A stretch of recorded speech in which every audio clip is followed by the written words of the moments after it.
First blog.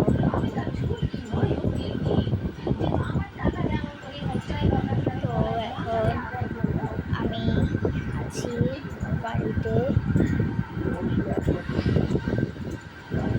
তো এই ব্লগটাকে দরকার আপনারা সাবস্ক্রাইব এবং লাইক করে দেবেন। যদি এই ব্লগ না হয় তাহলে আমি আমার চুল টাক করে দেবো, দিয়ে তারপর আপনাদের দেখাবো। তো আপনারা আমাকে সবাই ভালোবাসা দেবেন, লাইক করবেন, সাবস্ক্রাইব করবেন।